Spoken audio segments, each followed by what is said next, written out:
El Canal de Panamá. Un atajo náutico entre el Océano Atlántico y el Pacífico.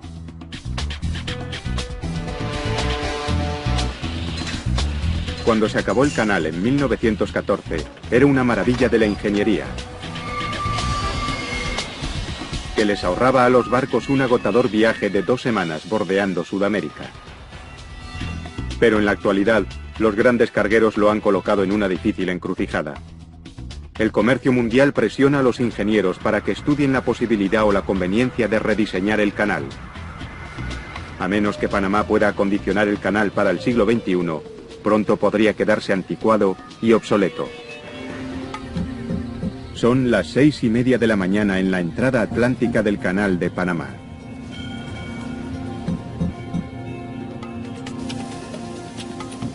El experto piloto Dave Sherman se prepara para asumir el control de un petrolero con tripulación rusa.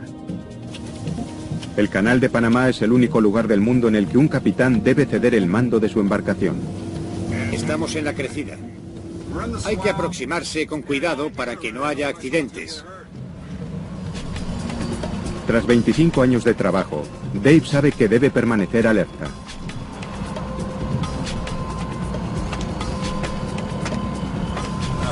Buenos días, ¿cómo estás? Buenos días, bienvenido a bordo. Gracias.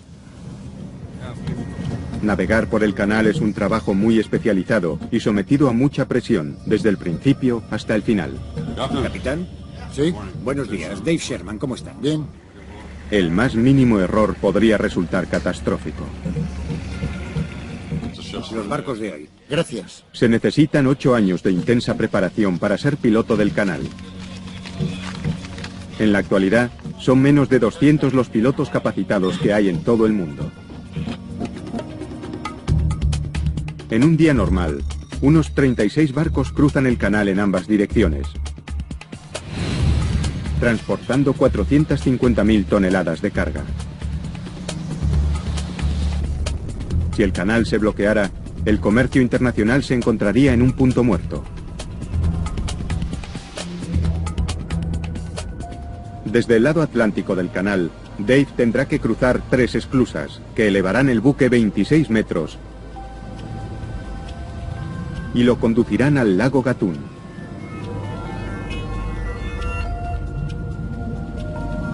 Al otro lado del lago, otro grupo de esclusas bajarán el barco hasta que esté al nivel del mar, para salir al Pacífico.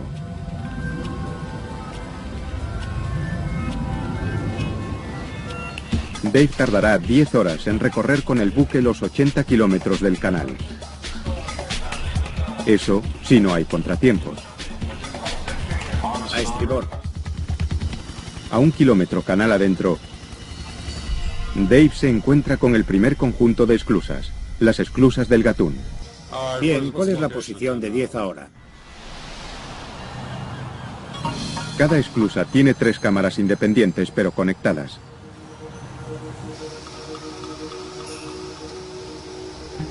Cuando el barco entra en la primera cámara, los operarios especializados lanzan unas amarras para sujetar los cables de acero de 2,5 centímetros de grosor a la proa y a la popa del barco.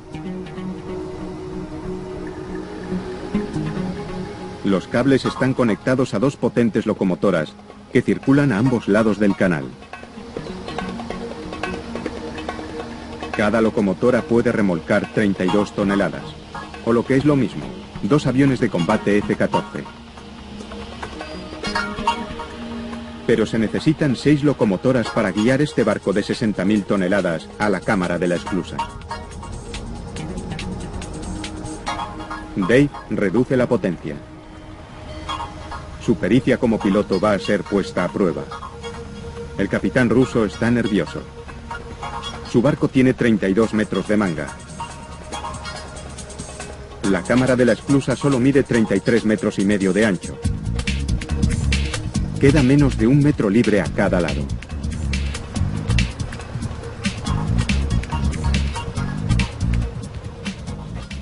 Bien, libra de ambos lados.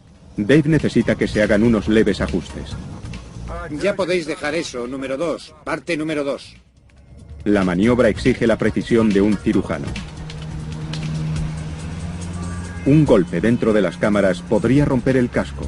Se derramaría el petróleo y habría que cerrar el canal.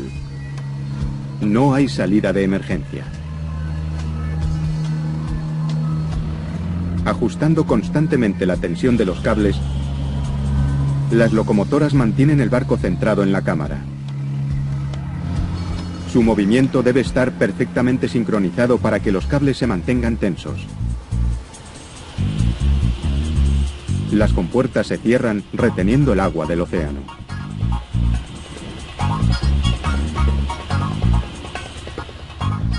Arriba, en la torre de control, los operarios abren las válvulas y llenan la cámara con el agua dulce del lago Gatún para elevar el barco.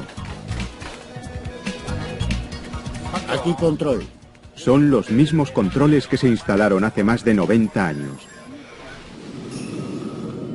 La gravedad hace que el agua del lago llegue a la cámara de la esclusa a través de unos 100 orificios situados en el fondo.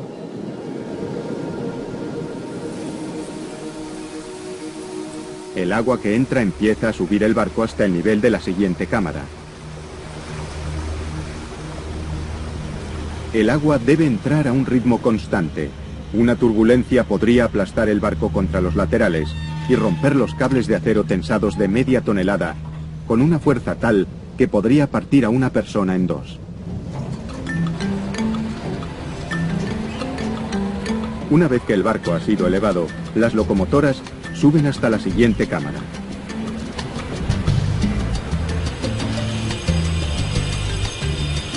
Las compuertas de 680 toneladas se abren lentamente. Este proceso se repite hasta que el barco ha alcanzado el nivel del lago, 26 metros por encima del Atlántico.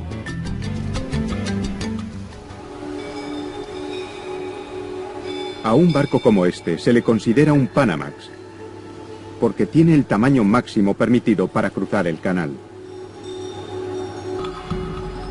Cuando se inauguró el canal en 1914, el tamaño de las esclusas era el punto de referencia de los constructores de barcos. Pero los grandes cargueros modernos amenazan con dejar el canal obsoleto. Pueden llevar 3 veces más carga que un carguero normal y sobrepasan con creces las dimensiones máximas del canal. El canal de Panamá va a necesitar esclusas totalmente nuevas, porque el tráfico de contenedores está aumentando y los barcos son cada vez más grandes. En el futuro, el canal de Panamá podría perder un montón de dinero, porque el tráfico marítimo podría disminuir drásticamente. Es solo cuestión de tiempo. Si el canal de Panamá no se adapta a la industria de barcos comerciales, pronto se convertirá en una reliquia del pasado.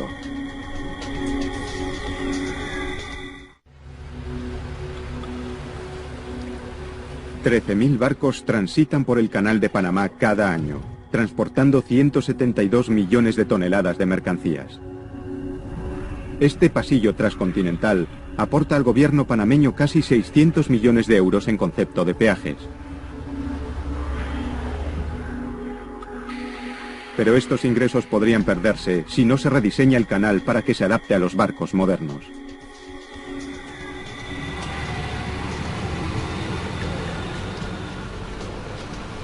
Estos colosales barcos son la clave del futuro para las empresas graneleras y de contenedores. En la actualidad, un 20% de los barcos que navegan son de este tipo.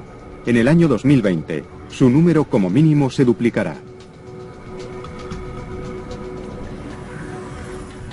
Los grandes cargueros deben recorrer la ruta que hacían los comerciantes en el pasado, entre el Atlántico y el Pacífico. Una costosa desviación de 13.000 kilómetros rodeando la punta de Sudamérica.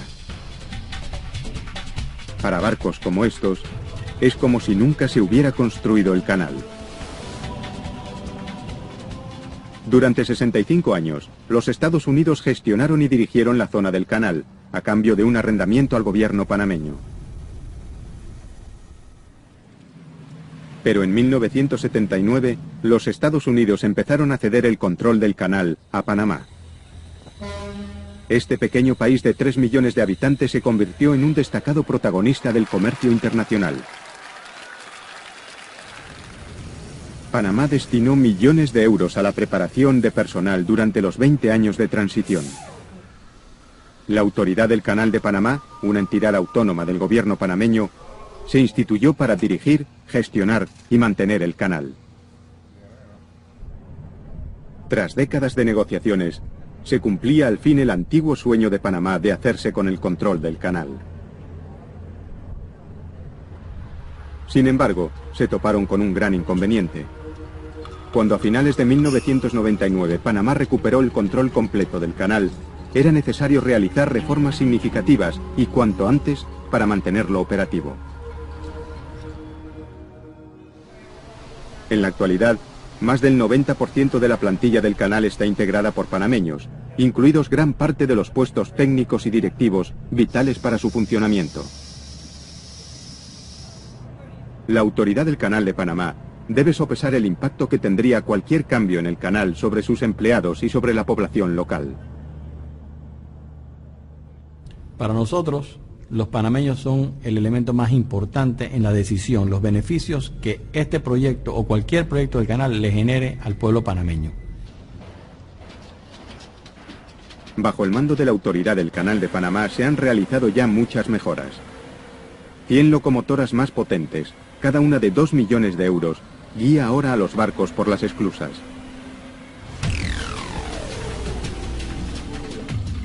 Una flota de remolcadores más potentes y más maniobrables escoltan ya a navíos como este buque contenedor de 72.000 toneladas por la parte más estrecha del canal.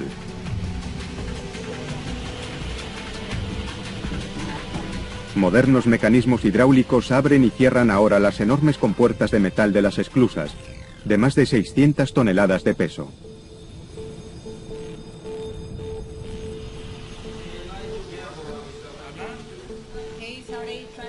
Los sistemas de comunicación entre el barco y tierra, que son vitales para la seguridad, también se han modernizado.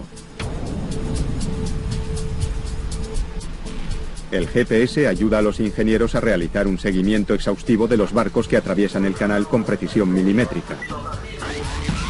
Y en el futuro, los barcos que quieran atravesar el canal tendrán que llevar a bordo sistemas de rastreo.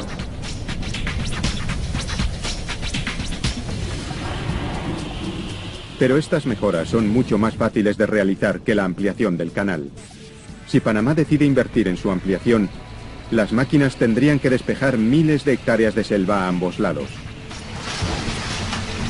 Las excavadoras tendrían que abrirse paso a través de miles de metros de roca inestable y lodo. Habría que echar millones de toneladas de hormigón.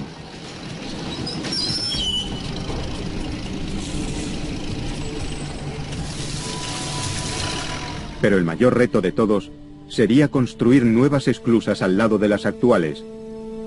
Esclusas lo bastante grandes como para permitir el paso de los supercargueros.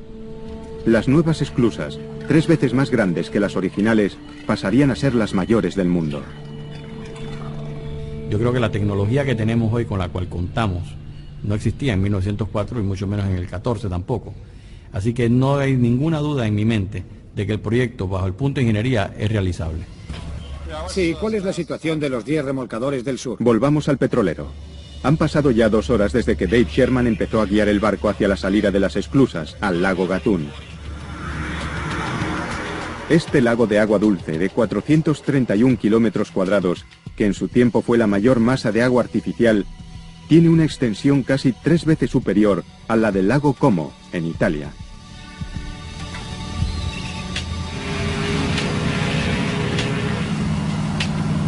El lago es, de hecho, el gran motor que mueve el canal. Bombea casi 200 millones de litros de agua al interior de las esclusas para elevar y bajar cada barco que lo cruza. Con un tránsito diario de hasta 40 barcos, se bombean unos 7.500 millones de litros en un solo día. El lago Gatún también proporciona agua potable a 1 millón de panameños.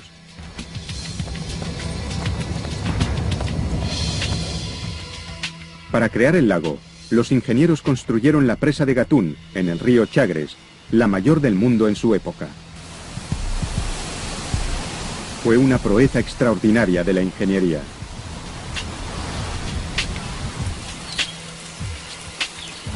El embalse, de 418 kilómetros cuadrados, se reabastece con las intensas lluvias de Panamá. Pero no siempre. La escasez de precipitaciones hace que el nivel del agua en el lago descienda, lo que impide que los barcos puedan cruzarlo totalmente llenos. Deben descargar parte de la mercancía para reducir su calado. Irónicamente, el exceso de lluvia también provoca otros problemas. El ingeniero hidráulico, Carlos Vargas, es el responsable de mantener los niveles del agua del canal. Si no abrimos las compuertas y el lago sigue subiendo, las esclusas del canal de Panamá se inundarían, causando graves daños a la operación del canal de Panamá. Lo ideal sería que el nivel del agua del lago estuviera 26 metros sobre el nivel del mar. Carlos Vargas observa que hoy el nivel ha alcanzado la peligrosa cifra de 26 metros y medio. Hay que actuar de inmediato. Hola, este es Carlos Vargas, manager de hidrología, IP 2204-428, por favor. Enormes motores en el interior de las paredes de la presa levantan ahora una de las compuertas de acero de 57 toneladas de peso. En unos 5 minutos, 75 millones de litros de agua bajan por el desagüe y son vertidos al mar. El nivel del agua ya no es peligroso, ha bajado a 26 metros. Mientras tanto, el petrolero ya ha atravesado el lago Gatún. Está a punto de entrar en una de las secciones más complicadas. El corte Gaylar. Esta es la parte más estrecha del canal, un curso complicado y con curvas, abierto en medio de las montañas que forman la columna vertebral de Panamá. Es el mayor reto en lo que a navegación se refiere.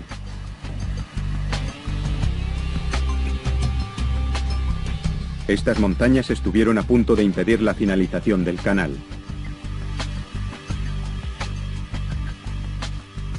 La idea parecía sencilla. Una zanja de 80 kilómetros de largo por 152 metros de ancho era lo único que hacía falta para conectar el Atlántico con el Pacífico. Pero las montañas de Panamá no se conquistarían fácilmente. Su ingenua ambición llevó al gran empresario francés Ferdinand de Lesseps a emprender el proyecto en 1873. De Lesseps acababa de rematar otro triunfo de la ingeniería, la construcción del Canal de Suez, en Egipto. Allí, sus obreros fueron capaces de abrir una zanja al nivel del mar, atravesando el llano desierto egipcio. Aunque con la mitad de extensión que el de Suez, el Canal de Panamá planteó más problemas de los que Lesseps había previsto. No solo por las montañas, sino también por las enfermedades tropicales. La malaria, la fiebre amarilla. En aquel momento, los científicos no sabían que los mosquitos eran portadores de estas enfermedades. Los trabajadores morían a un ritmo alarmante. Pero por problemáticos que fueran los mosquitos y las montañas, no eran los únicos obstáculos.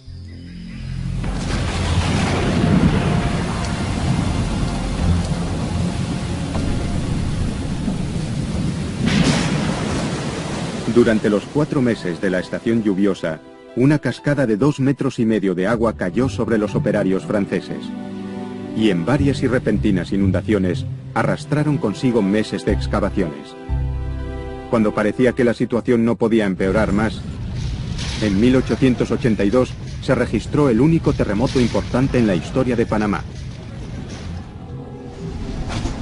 10 años después, los franceses se dieron por vencidos. Para entonces, 20.000 hombres estaban enterrados en las selvas de Panamá, y la empresa y la reputación de Lesseps estaban hundidas. La naturaleza había ganado la primera batalla, pero no la guerra, que acababa de empezar.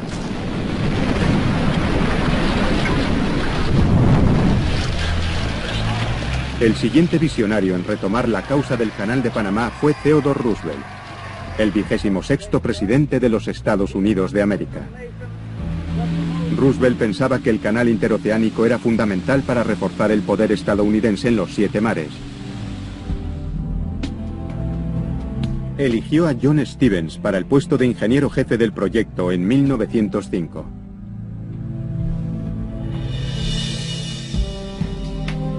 Stevens nunca había construido un canal, pero tenía un plan claramente trazado.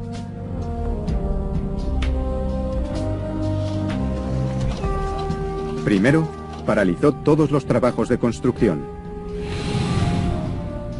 y se centró en la salud de los trabajadores. Stevens destinó todos sus recursos a erradicar de Panamá la fiebre amarilla y la malaria. Su plan funcionó. En solo un año, un ejército de fumigadores habían erradicado estas enfermedades. Ahora Stevens podía dedicarse a los problemas de ingeniería.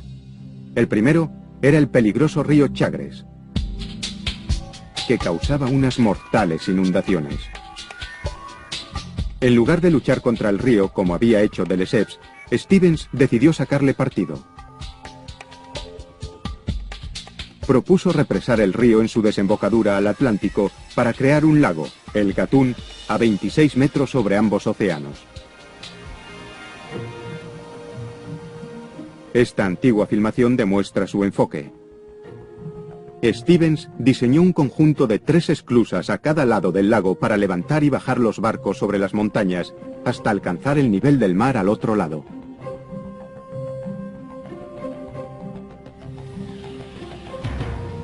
Se necesitaron 4 años y miles de trabajadores para hacer las esclusas.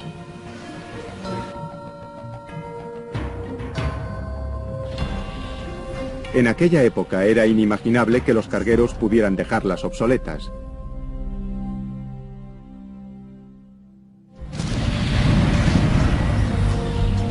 Mientras tanto, un ejército de obreros luchaba por excavar, volar y abrir un canal a través de las montañas.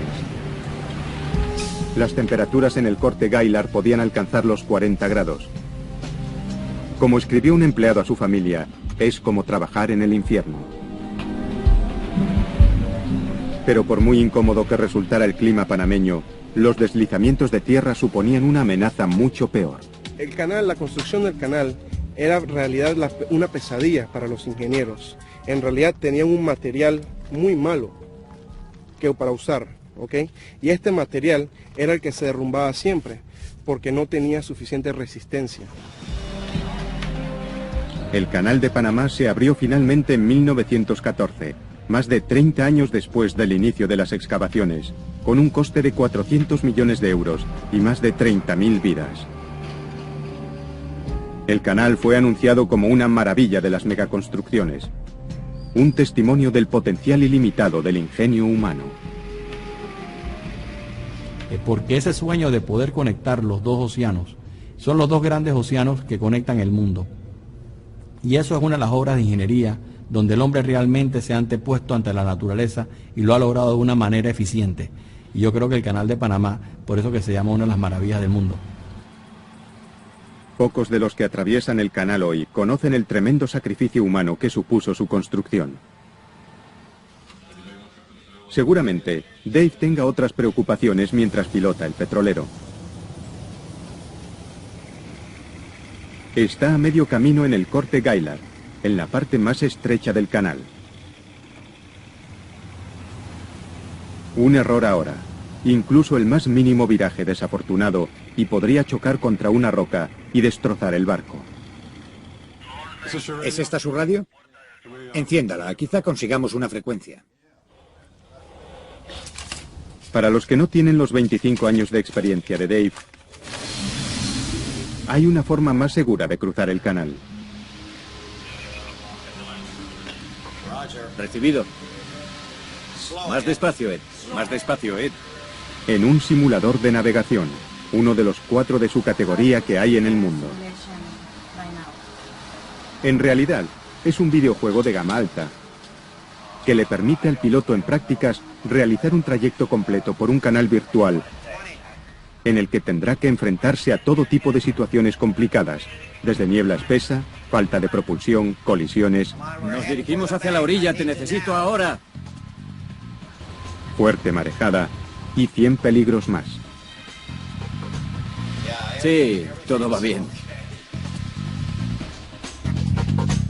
Y sin embargo, ni los pilotos más experimentados pueden proteger a las embarcaciones o al propio canal del mayor peligro posible: los deslizamientos de tierra.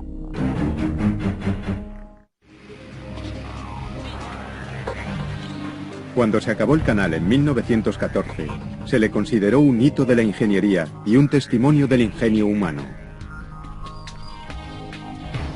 En la actualidad, los cargueros modernos hacen que los canales parezcan pequeños y han obligado a los ingenieros a estudiar la posibilidad de rediseñar el canal a una escala mucho mayor. Los ingenieros tendrán que enfrentarse a algunos de los retos que tuvieron los primeros constructores hace más de un siglo. Los deslizamientos de tierra siguen siendo la mayor amenaza.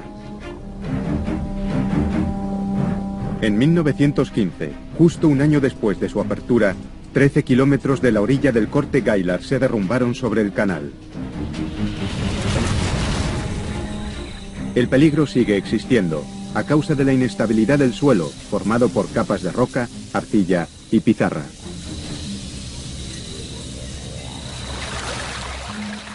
Las orillas también caen en ángulo sobre el canal.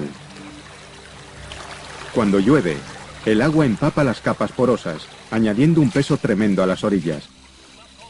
La gravedad hace el resto. Cada día, durante todo el año, las dragas retiran los sedimentos que han caído en el canal. Es una lucha constante desde que se iniciaron las excavaciones en 1880.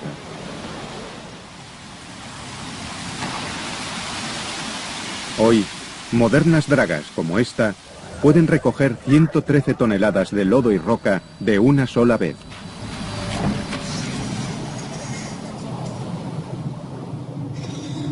En un día normal, recogen suficiente lodo como para llenar 170 piscinas olímpicas.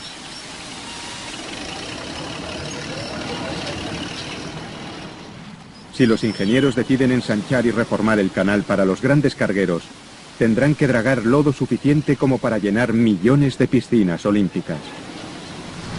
Creo que el movimiento de tierras, que es el nombre de esto que hacemos, va a ser la clave. A medida que los barcos sean más grandes y de mayor calado, los dragados tendrán que ser más precisos y las demandas de producción serán mayores. Pero las labores de dragado no bastarán para ensanchar y profundizar el canal.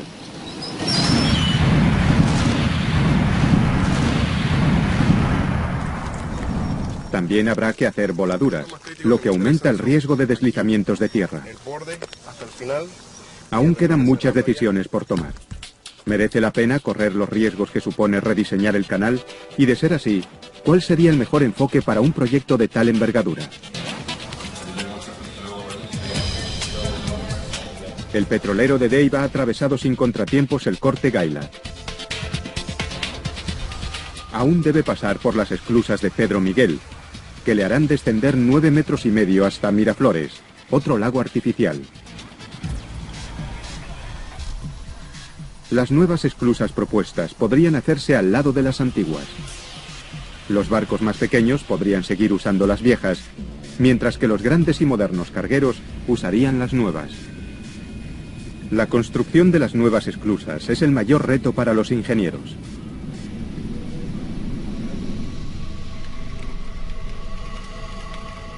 Panamá invitó a ingenieros de todo el mundo a que participaran en la elección del nuevo proyecto. Finalmente, se eligieron 2 equipos de ingenieros. Un equipo estadounidense para las esclusas atlánticas y uno europeo para las esclusas de la parte pacífica. El equipo norteamericano pertenece a la misma institución que los constructores originales, el Cuerpo de Ingenieros del Ejército estadounidense. Es un proyecto que están deseando retomar. Si eres ingeniero civil y adoras los grandes proyectos, no hay nada mejor que trabajar en el Canal de Panamá.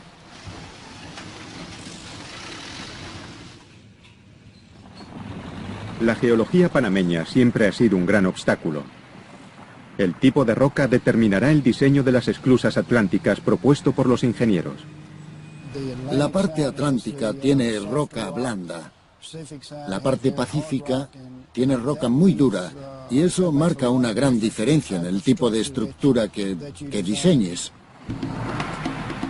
Para construir nuevas esclusas en la roca blanda e inestable, el cuerpo de ingenieros está estudiando nuevas tecnologías que ya se están usando en el río Ohio, en Olmsted, Kentucky.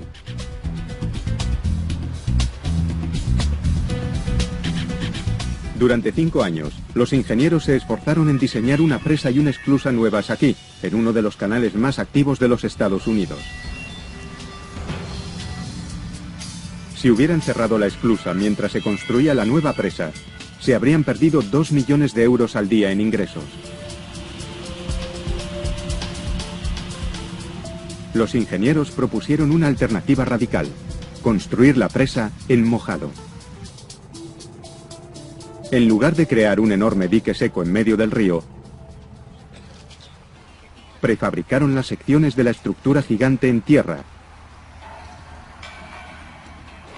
y las sacaron flotando al río, donde la flotabilidad las hace 10 veces más ligeras. Los componentes más pequeños se ensamblan rápida y fácilmente, formando estructuras mayores. El mismo método podría usarse para construir las nuevas esclusas atlánticas en Panamá. Pero las nuevas esclusas pacíficas tienen otro problema: las potentes mareas del océano. 2 veces al día, las mareas del Pacífico suben y bajan 6,5 metros, ejerciendo una enorme presión sobre las compuertas de las esclusas. Para compensar esa presión, los primeros ingenieros construyeron las compuertas más altas y resistentes del canal. Pero las compuertas de las nuevas esclusas deberían ser el doble de grandes, casi tan altas como un edificio de 10 pisos. Bueno, creo que la parte más difícil son las compuertas de las esclusas, porque son unas estructuras de acero realmente complejas. José de Regue y su equipo creen que podrían mejorar el diseño de las compuertas que hay instaladas en el canal. El diseño actual del sistema de apertura y cierre de las compuertas funciona como las ventanas abatibles. En lugar de esto, de Regue eligió un modelo que se usa en Amberes, en las compuertas más grandes que hay en el mundo. Se las conoce como compuertas correderas, porque se deslizan atravesando la cámara de la esclusa desde un hueco abierto en un lateral. Son más gruesas, más resistentes y soportarían mejor la presión del agua. Además, el agua entra en la cámara a través de una serie de tuberías, un método más eficaz que el sistema del Canal de Panamá. Los sistemas de llenado y vaciado están situados en las paredes laterales. Es un método mucho más sencillo, tanto de construir como de mantener, y menos complicado que los sistemas de llenado que tiene el actual canal situados en el suelo de la cámara. Sin embargo, la mayor ventaja de una compuerta corredera es que los trabajadores pueden ocuparse de su mantenimiento sin cerrarla. Una compuerta de refuerzo se cierra mientras se elimina el agua de la compuerta principal. Solo estando en su interior es posible hacerse una idea de las enormes dimensiones de las compuertas belgas. Su longitud es equivalente a 2/3 de un campo de fútbol. Tiene 7 pisos de altura y 18 metros de ancho. Hace que las compuertas de Panamá parezcan las de una casa de muñecas. En un dique seco, esta compuerta pesa 1.400 toneladas, lo mismo que 5 Boeing 747. Pero por pesadas que sean, cada compuerta corredera para el Canal de Panamá tendría que ser el doble de pesada. ¿Cómo podrán los ingenieros desplazar una compuerta de 2.700 toneladas a través de una esclusa de 60 metros de ancho? No tendrán que hacerlo. Como muestra el modelo, la flotabilidad reduce el peso efectivo de las compuertas huecas a solo 90 toneladas.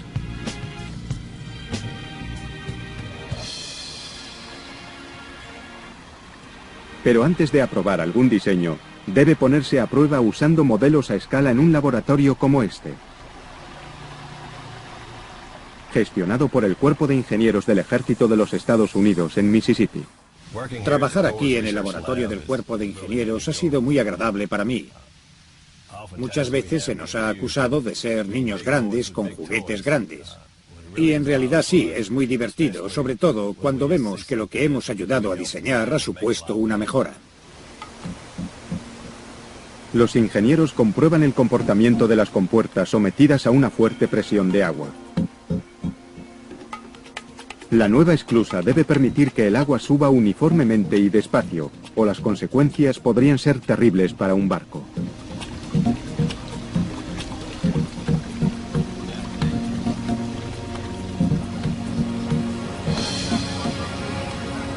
La amenaza de un accidente está siempre presente para los ingenieros y pilotos del canal, como Dave Sherman.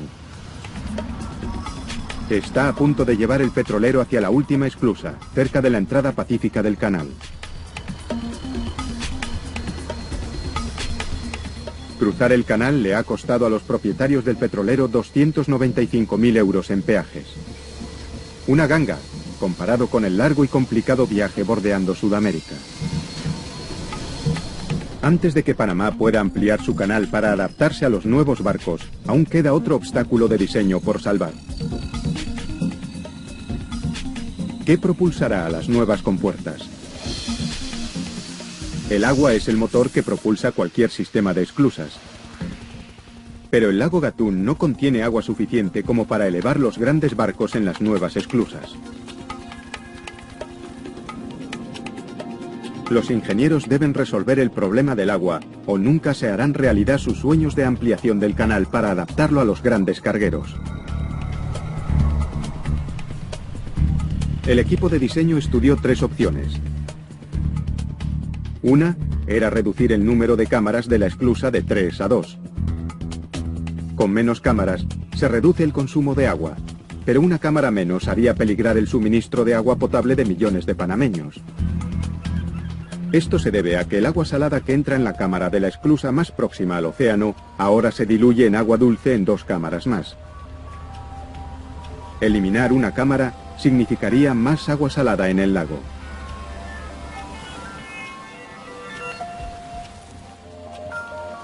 La segunda solución al problema sería crear un nuevo lago construyendo otra presa en un río cercano.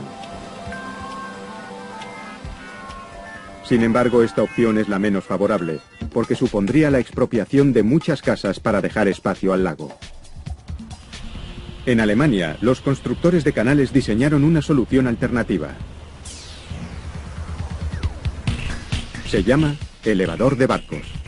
En lugar de elevar el nivel del agua en la cámara para subir o bajar el barco, la propia cámara de la esclusa ajusta su altura. Cuando un barco entra en la cámara, se cierran las compuertas a ambos lados. Es como si el barco flotara en una bañera. Una vez ajustada la altura de la cámara al siguiente nivel de agua, se abre una de las compuertas y el barco prosigue su viaje.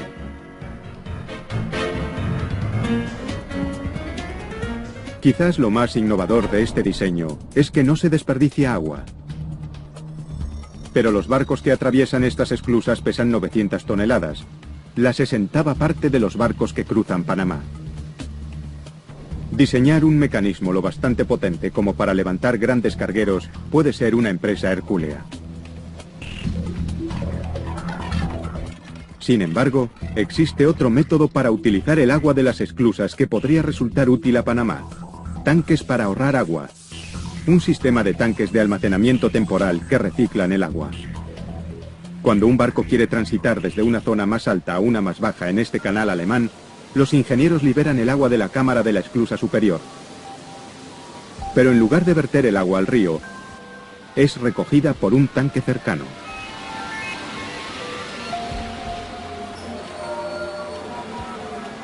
Después, cuando otra barcaza tiene que ser elevada a un nivel superior, los ingenieros pueden reutilizar el agua de los tanques de almacenamiento temporal. Si logran construir un sistema similar de tanques de almacenamiento para las nuevas esclusas en Panamá, quizás consigan subir y bajar los grandes cargueros modernos con la misma cantidad de agua que se usa en las actuales esclusas. Pero aunque los ingenieros puedan resolver el problema del agua, deben enfrentarse a una terrible amenaza de la naturaleza que podría sobrepasar todos sus esfuerzos. Los terremotos. Recientemente, Panamá ha experimentado un aumento del número de pequeños seísmos. Los terremotos se producen cuando las placas geológicas chocan entre ellas. Panamá está muy cerca de 4 de estas enormes placas. Sin embargo, no ha padecido ningún terremoto importante desde 1882. El reciente aumento de la actividad sísmica podría ser en realidad una buena señal. Las placas podrían estar liberando la presión acumulada sin plantear graves peligros.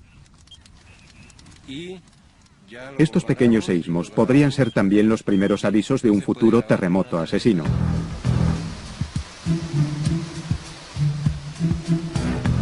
El efecto más peligroso serían los daños ocasionados a la presa de Gatún.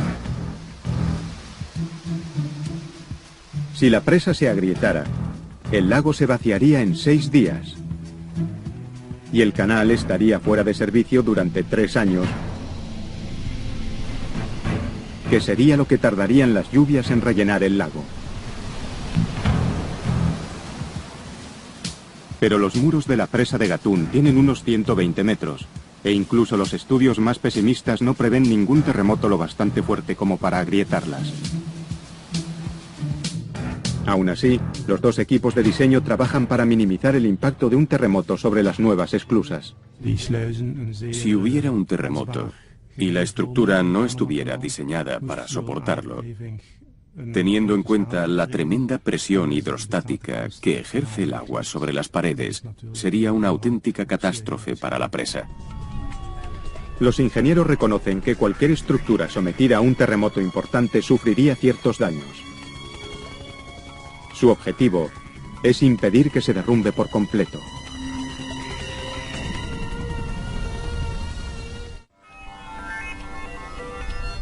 Durante casi un siglo, el Canal de Panamá ha sido un vínculo vital para el comercio internacional. Símbolo de los logros industriales en el pasado, los ingenieros deben plantearse ahora la construcción de un canal mayor para evitar que el actual se convierta en una reliquia. Aunque encuentren solución a todos los retos a los que se enfrentan, la naturaleza podría derrotarles. ¿Podrían las esclusas sobrevivir a un terremoto asesino? El escenario de la catástrofe podría ser parecido a este. Año 2030. Las mayores esclusas del mundo ya están en funcionamiento. La torre de control vigila cuidadosamente la situación de los 68 barcos que hay en el canal. Un supercarguero que lleva 8.000 contenedores desde Alemania a Los Ángeles acaba de salir de las 3 nuevas esclusas de la parte atlántica. Cuando de pronto le sorprende un enorme terremoto de 8,6 en la escala de Richter. El barco es sacudido con violencia. Su enorme casco de acero impacta contra las paredes de la esclusa. Contenedores de 100 toneladas caen por la borda como si fueran piezas de un juego de construcción.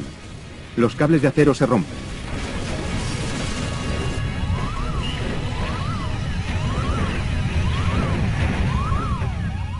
Los ingenieros cortan de inmediato el flujo de agua, con la esperanza de que las paredes y las compuertas aguanten. 30 angustiosos segundos después, todo ha acabado. Las esclusas han sufrido algunos daños, pero aún funcionan. Los ingenieros del canal han vencido a las fuerzas de la madre naturaleza. Al menos, esto es lo que se espera que ocurra. Pero nadie podrá asegurar nada hasta que el nuevo canal sea construido.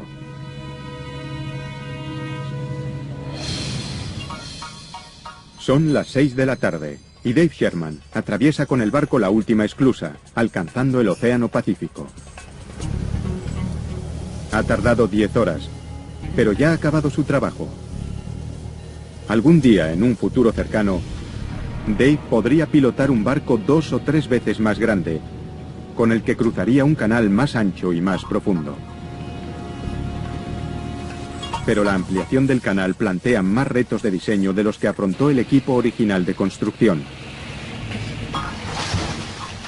Sin duda, el proyecto es tremendamente arriesgado, pero las ganancias podrían ser extraordinarias.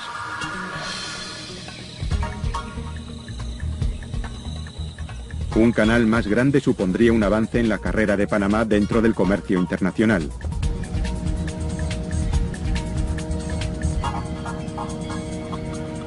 Si se rediseña el canal para acoger a los grandes cargueros, esta proeza de las megaconstrucciones transformará, sin duda alguna, nuestra manera de viajar y de hacer negocios.